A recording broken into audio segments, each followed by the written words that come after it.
There's been a lot of concern about African Bank's exposure to the mining industry.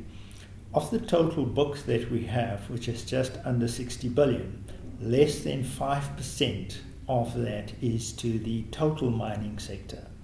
And then of that 5%, there's about 3% that is to the gold and platinum sectors that we currently have.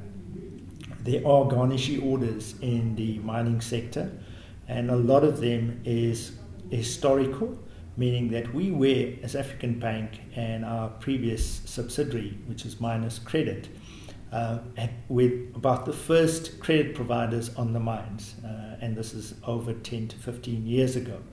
And where there were defaults by customers, we had to resort to garnishee orders or emoluments attachment orders, which is a court order to the employer requesting the employer to deduct a certain amount from the employee's wage or salary and pay that over to African Bank in settlement of the debt.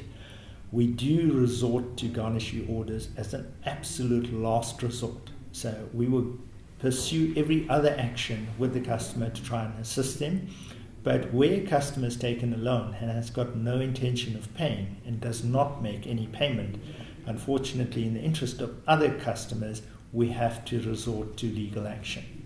So from an African Bank perspective, we are not concerned with losses on the mining sector, given that it's a very, very small part of the total book. The legal process, we have a panel of attorneys nationally that we use in terms of service level agreements that we have with those attorneys to obtain the due legal process, which is going through to judgment and the garnishee orders. We do audit each of those service providers on a regular basis. If we do get any complaints from customers saying that the process followed was not what we actually expected, or was illegal or unfair in any way whatsoever, we instigate an immediate investigation.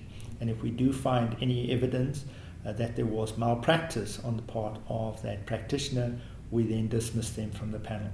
We have dismissed many practitioners over the years, and more recently we've also dismissed practitioners, and we will continue to do that.